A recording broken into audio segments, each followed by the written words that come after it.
Welcome. My name is Raoul Straathof from KatanaPIM, and today we're going to have a conversation with Stephan Spijkers.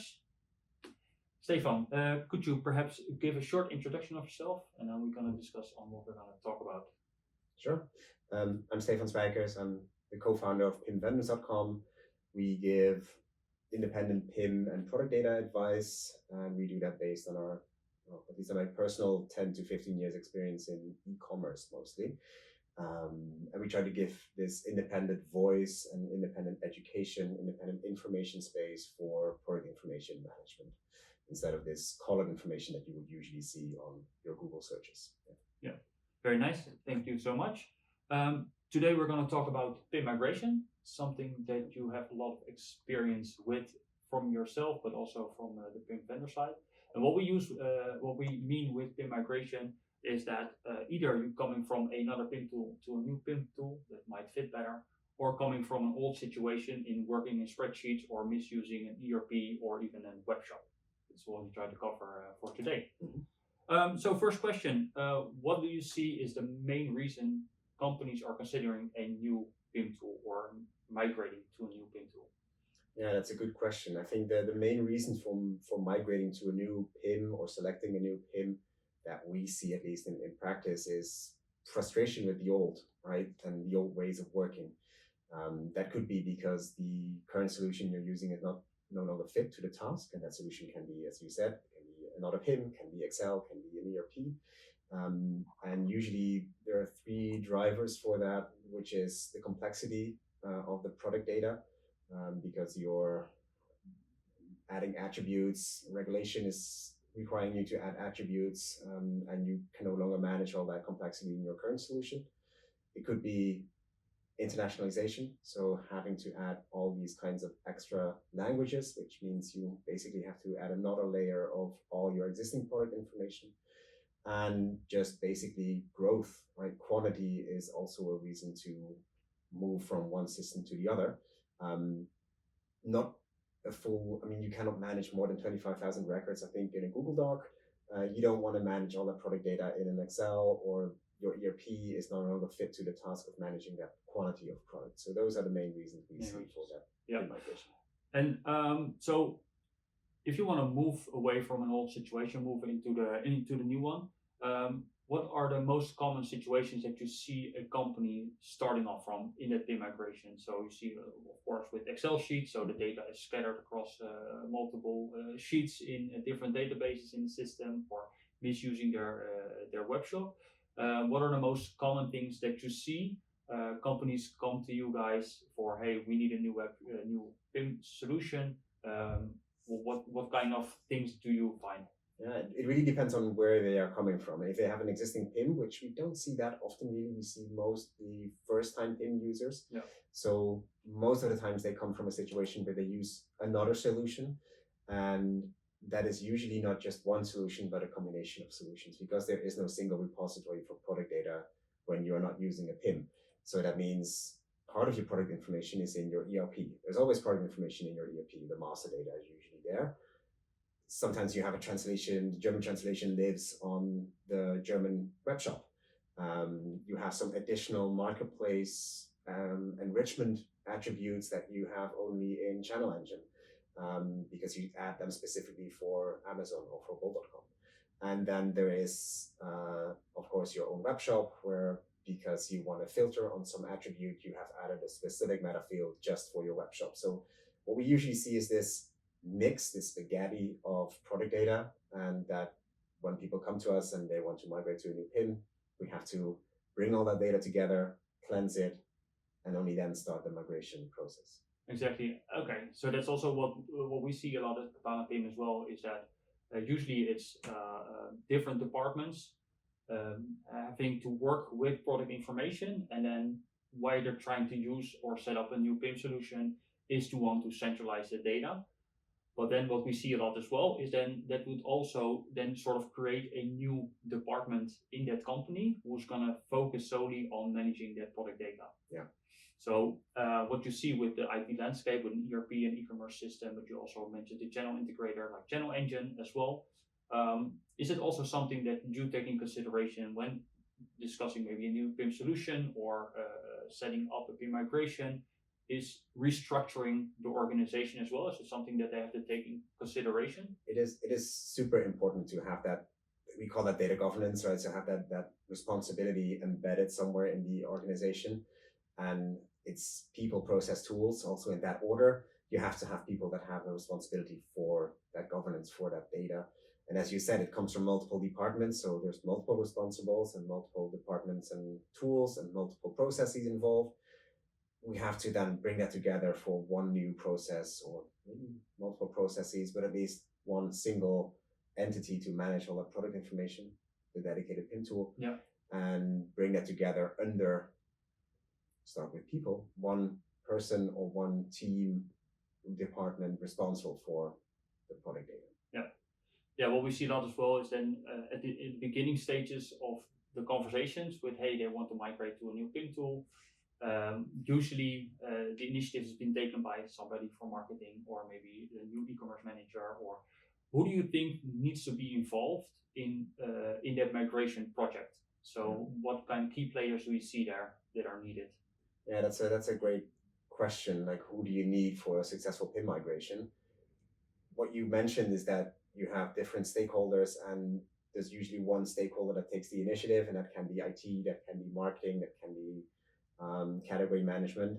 Depends a bit on where they come from, and also depends a bit on which requirements they bring, right? So IT wants single sign-on and wants all these technical requirements that they bring. Marketing just wants to have a unified customer experience, and depending on who comes first to us or to that PIM selection, they bring a different set of requirements to that table to get, of course, a tool and a process that is used, a PIM process that is used, and a PIM tool that is implemented successfully. You need to have all these stakeholders at the table. And basically that means everyone that uses product data, which is a pretty broad group of people, right? That can be the warehouse management system and logistics, that can be finance, that can be, of course, category management and purchasing.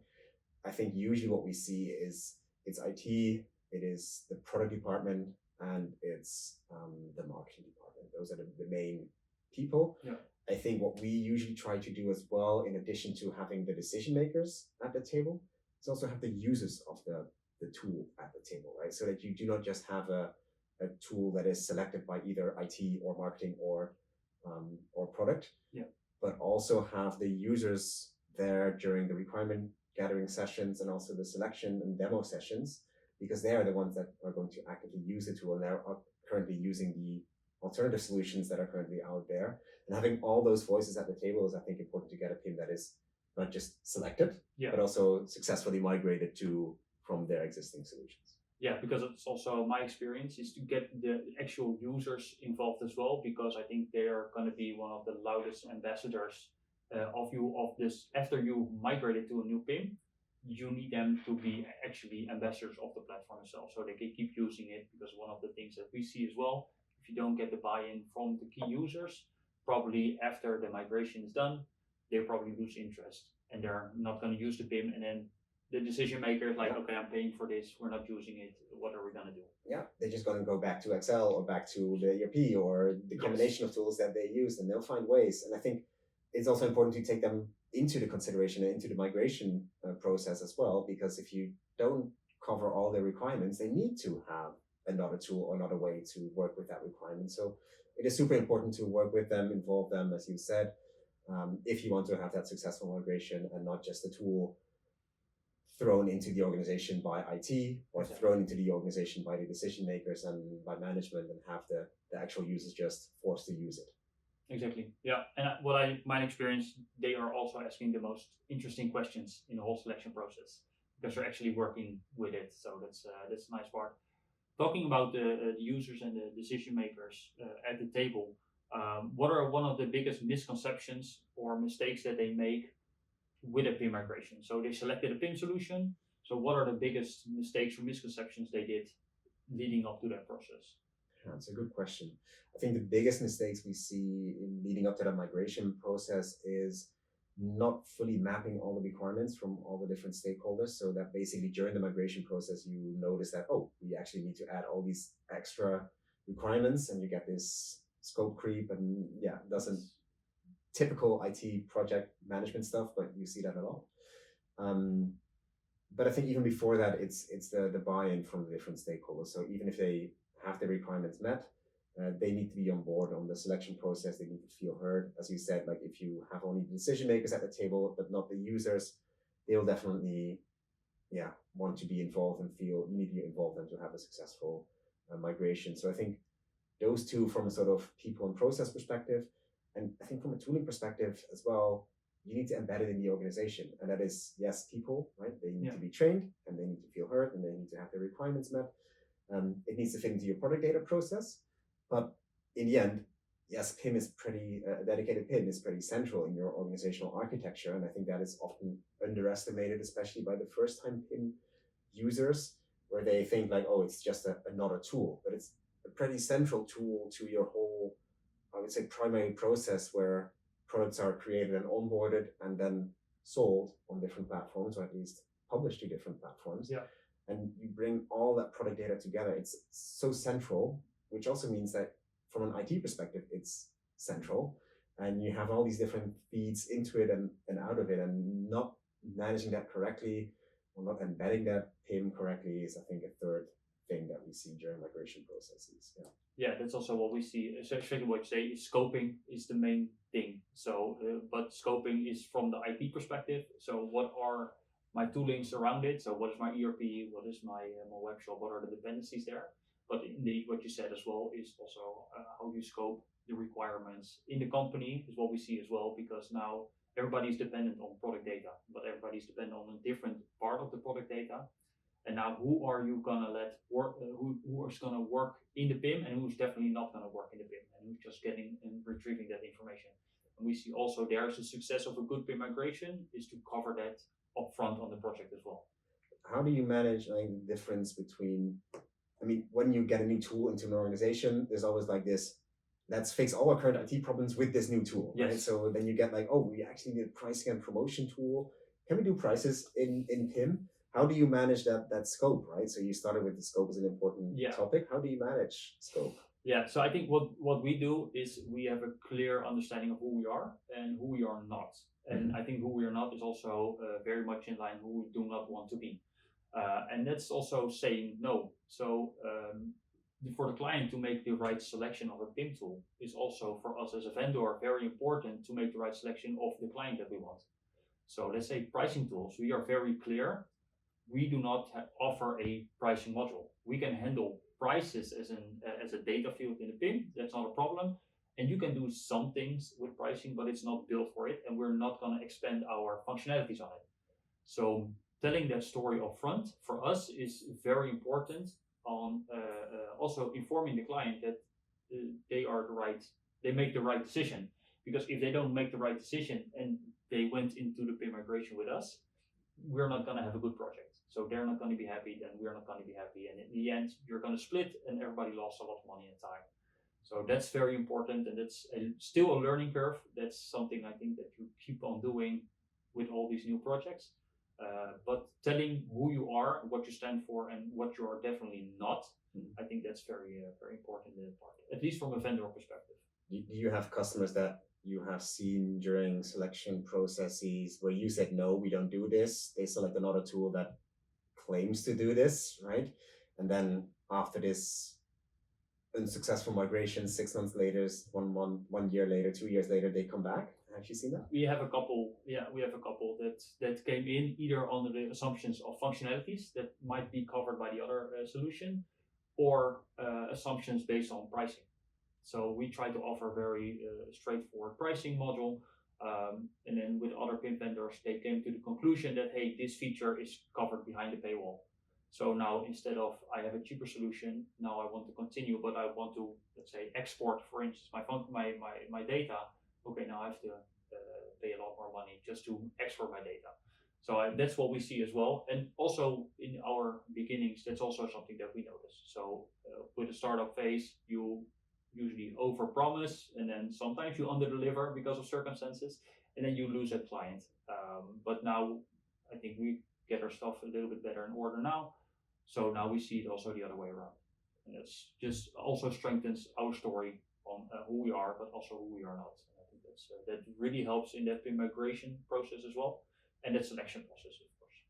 I mean, it's a dialogue, of course, between the customer and the vendor. And as a vendor, it's easy to overpromise, right? You always want to say yes, especially sales wants to say yes, but then the solution engineer says no.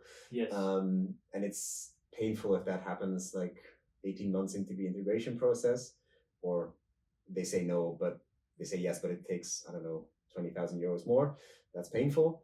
That scoping and then doing that scoping up front and making sure that all the stakeholders are there at the table when the decision is made is, I think, one of the main reasons to prevent this, right? So getting all those requirements in scope before you actually start the whole selection and migration process. And I think one thing that I would like to add maybe is not just your current requirements, right? Because yes, everyone knows what they're currently doing, but you also want to make sure that you don't choose a PIM for the coming year, but you choose a PIM for the coming 10 years. So if you're planning to like internationalize to Germany and France and have multiple languages in your PIM in the coming years, then you need to make sure you also take it into consideration when selecting a solution. Make sure that support is supported. I think that's very important one. And I think to come back to the stakeholders, I think what worked for us really well is that you said sales always wants to say yes. That's of course common, I think, for every sales type of company. What we noticed also, the stakeholder on the vendor side is one, getting a sales guy involved to guide the sales process, of course, but also get a more consultant or a product manager or owner also involved in the scoping. So more on we call it the deep dive demo. So have somebody from the product team deliver also the requirements, or talk about the requirements and show what the functionalities and the solution could be. So you always have somebody from within the company to have a fair approach to what the PIM can and cannot do, and maybe what it can do in the future as well. So I think that also from stakeholder management, that could also be very wise to have that. It is difficult though, right? Because which requirements are must-haves, which are nice-to-haves. If you give people a list of 500 requirements, the customer always wants all of them, and the vendor always says like, oh, we can do everything, and if we can't do it, then we can build it. Yes. Of course, I think one way to short circuit that 500 questionnaire process is by synthesizing the key requirements into scenarios. That's at least what we try to do during those selection processes. And I think what you call the deep dive phase, like the deep dive demo, make sure that during the deep dive demo, those scenarios are being touched and covered, so that at least all the stakeholders and all the users see what the PIM actually does in practice. Exactly. I think that's very smart. And that comes maybe to another point, and that's the expectations when you're doing a PIM migration or selection. What kind of knowledge would you expect the company to have in-house, or maybe hire, let's say, from a PIM vendors or other consultancies? So what kind of knowledge do you expect the company to have before starting that PIM migration or starting that project? Yeah, it's difficult because especially when considering that most companies have not used the PIM before going into that migration process, it does take a different mental model of your processes and of your IT architecture. And if you have never worked using that mental model or that approach with a PIM as a centralized hub for your product data, it is difficult to think from that perspective. I do think it makes sense to have an expert help you during the migration process and help you scope the most difficult topics, like, for example, and actively work with you on creating the product data model. And then we usually work backwards. So we look at your output channels and what you need to have in the end from a sort of output perspective. That's, of course, always driving the complexity, and then move forwards into the process and into the data model and see what you need to then do. But that's a difficult thing, especially because you have hierarchies and interdependencies and replacement products. And how do you do this efficiently and effectively for your custom personal organization? Right? Everyone is unique. Yes. Maybe not as unique as many customers think they are, but they are definitely unique. So getting help on those key critical things is very important. I think also what is often underestimated is resources. Just from a, I don't want to call it a copy and paste, but from an onboarding perspective, like you have all these different sources of data that you touched on. Like there's some data in Excel, there's some data in your e-commerce platform, there's some data in your ERP, and now it needs to come together into this single repository of all that product data. The expert can help you map relationships to different tools and that product data model, but then someone needs to have the time to fill all that data and onboard it. I think that is often, I would say, mismanaged part of the migration process. Yeah, so the actual hours that a company has to spend themselves or to free up to really onboard a PIM well. I think you covered a very important one, at least what we find very important is a data model. So for us, we try to make the onboarding process pretty straightforward. So onboarding your product data into the PIM, that's not the most difficult task. That's basically almost like the easiest part to get the data into the PIM. But there's a very big project and a lot of times a knowledge gap with the client is how do I structure my data model, as you just said, is taking consideration, hey, I'm setting on a Shopify. So Shopify requires some sort of data setup, but also I set on marketplaces. So I have all these marketplace requirement attributes and all these kind of rules that you have to take into consideration by building up that data model. And I think that's one of the key successes of the onboarding process, because once you have the data model, then you can just onboard. And I think one of the things that we looked into a lot is working with product variants. So working with product variants, you can go with a lot of levels. I think market standard is working with the grandparent-parent-child relation. But a lot of times, not all the e-commerce solutions cover 3 levels, they cover 2 levels, for instance. And then you go to the customized, and they might want to have 4 or 5, depending if you sell, let's say we have a flower client that sells flowers online. They basically have 5 to 6 variations on the same product type. So how do you handle that? And also, do you advise to always get outside help inside? Or do you think this is something that a company can do themselves? So what you mentioned about getting outside help for your migration and for setting that up, I think that really depends on the organization. It depends on the expertise that the organization brings.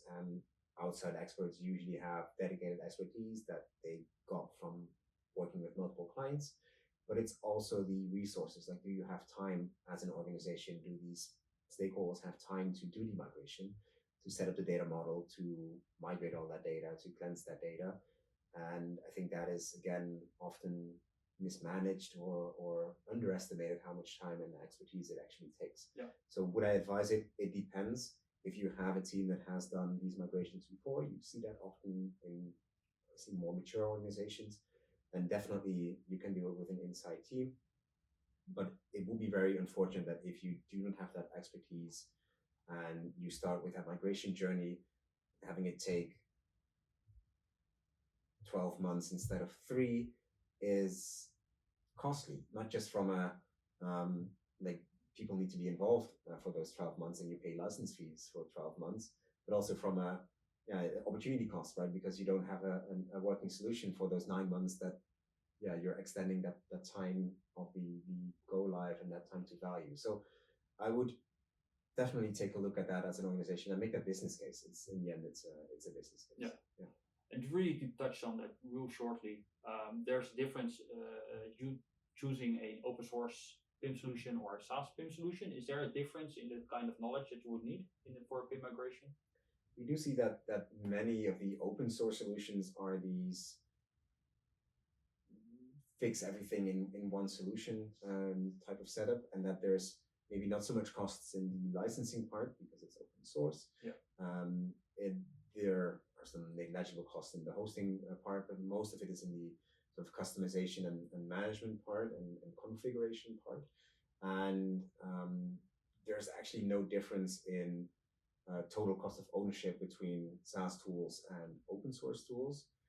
we do see there's a difference in the cost of ownership from an expertise perspective, because the SaaS might be limited, like you can't customize it to the full extent, but it does give you that framework that maybe you cannot change that framework, but it does provide this framework which you can use to structure that process, and helps you to also change your own internal processes to make them more efficient. So I don't think there's a difference in the total cost of ownership. I do see a difference in the expertise required, because using a SaaS tool is easy for every user. Using an open source tool, in practice is of course manageable. Yeah. Figuring it, customizing it is That's definitely where the knowledge is needed as well. Exactly. Yeah, very good. So one of the questions is, you're starting your PIM migration. At what point do you pull on the brakes because it's not going well? So what are one of the key indicators of a migration going wrong that you have to take consideration? That's a good question. So what are the key indicators for migrations that are going off the rails? Yeah. And of course, first is timeline slipping, right? But I think even before that, you see that in the resourcing of the project, right? So if not all the stakeholders are involved, or they don't make time for all the meetings, or make time for the demos, even they're not present, you see that, you feel that in the organization. So it's I think on that level is one of the main key indicators, like resources are not being allocated well. The second one would be, you discover things during the migration or during the implementation process. So, which should not be the case. Like you discover new requirements, or you discover processes that were not uncovered, but that have an impact on the product data process. And then I would say finally is that same sort of discovery, but then on a tooling or IT perspective, where there's actually more tools using product data than previously thought. And previously scoped. So there's like 3 extra channels that were not in scope previously, but they do need that product information, or they do need some customizations. Yes. So those 3 things I would say are indicators of a project gone wrong. Yes. And should companies be wary of stopping a migration in process with new knowledge? So what you see a lot, of course, is both sides, so the vendor but also the client, is then trying to do everything just to make it work, and in the end, in a year or so, they figured out it wasn't going to work based on what we found out during the project. Do you see that as well, or what would you advise companies who are in the middle of that migration and feeling there could be a mismatch, either on the vendor side but also on the client side? Yeah, so I would advise companies that see this happening, that see that timeline slipping, and that see these mismatches arising. In those cases, I would say like stop right away and rethink the whole process. Of course, prevention is better than curing the situation, but continuing during 6, 12, 18 more months and then discovering that there's no fit is even worse. Like it's throwing good money after bad is I think the worst possible outcome for everyone. It's not good for the vendor. It's not good for the agency that's doing the implementation. It's not good for the customer, of course. Yes. But so I would advise, like, if you get these signals, if you see this happening during the migration process, better to call it out immediately, have this all hands meeting with all the stakeholders and all the different involved parties, and have that frank discussion like, hey, is this going to be successful collaboration, knowing what we know now? Like, of course, like getting all those requirements in scope before you get to that situation, much better. And it's unfortunate that we see lots of customers struggling to make that budget available and make that time available to really get into the nitty gritty of their requirements and their processes and their people. Yes.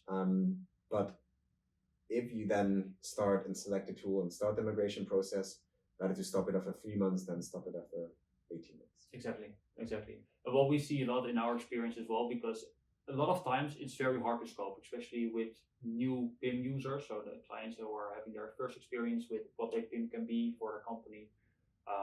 It can be a very big project. So before you find out that a migration is going wrong or a project goes wrong, you're probably already too far out, or at least it feels like you're too far out. So what we try to do now is working more with proof of concepts.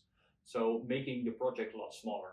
So then saying, okay, we're just going to onboard you for now. So we're going to take a short period of time, and we're just going to onboard one of your product categories. So just see how it goes and see if you can get that live on a marketplace. So just focus on that one thing.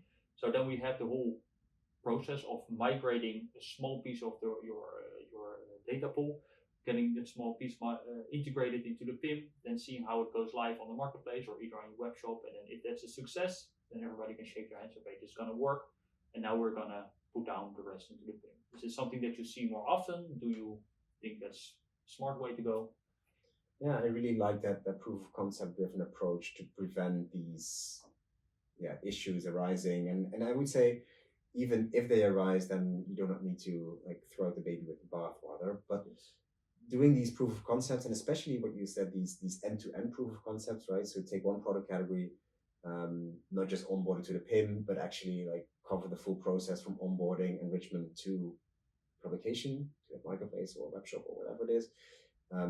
That covers all the different scenarios basically, and then you can learn so much from the complexity in that organization, requirements that were not discovered, all those things. And I would say it's good to then, if there's a mismatch, to say, hey, let's stop for now. Exactly. But it doesn't mean that you need to stop the whole process, because of course vendors can grow and change their roadmaps to make sure that those are aligned. And agencies can be flexible as well, to find different solutions to those specific requirements that you might have. So it doesn't mean that the whole PIM process, then the whole PIM migration then stops. Yep. But it's better to then, after maybe the proof of concept and see what you have learned, rethink the next steps. Exactly. Instead of just continuing down, hoping for that successful implementation and go live in 24 months. Yes, exactly. And taking the learnings with you in that next step, in the next category, or whatever that is. All right. I migrated all my data in my PIM. So now I did the whole onboarding. I had my data model set up. Everything is there. I put it in the PIM. Now I need to go live. What are one of the biggest mistakes companies make with the go live? What are key steps to take before you actually go live with your PIM? That's a good question. What do you need to do before you go live with your PIM? I think if, like you said, like if it's a big bang moment, then you're doing something wrong, because there should be already a small go live or test run before that. Yeah. But I would say no. There's no real difference between the small proof of concept going live or the small categories that you're adding on top of that and the big go live. It shouldn't feel as a big bang moment. Usually those things tend to turn into long overnight shifts and weekends of work, and uncontrolled go lives, because there's always something that you have missed. I think successful migrations are gradual and agile, maybe even with small steps and small parts going live every few days or weeks. Yeah. So then if I look at the IT landscape, I have an ERP, maybe a WMS, I have a web shop, I have a marketplace integrator. So I have all these kind of tools, maybe a print solution. Would you then advise to, okay, first let's cover the ERP, make sure that's done. Then we go to the next tooling, and then so go from tooling to tooling. Is more, would you advise to go about it like that? Yeah, would you go from tooling by tooling with the go live, or would you go live with all the tools at once? I think it does make sense to start with one tooling or the minimal viable toolings that you need to bring that one category live in that proof of concept, and then work from there. In the end, of course, you need to have all the tools covered and have them integrated. Before, you make that map, that go live map and that roadmap together with the agency and with the vendor, and it is definitely possible to have systems that need actual continuous live product data and systems like the WMS that might even update every time a new product is added, but not need to have that direct PIM integration from day one. So I would say find those minimal viable product type of tools that need to be integrated for that go live, start from there, and then add the tools that, yes, need product data, but might not need the live feed, or find a way to bridge that process or that time in between where one part of the organization is live on the PIM and the other part works with an export from the PIM but is not integrated in the live PIM. Yeah, I'm out of my questions. Oh, thanks. Thank you so much.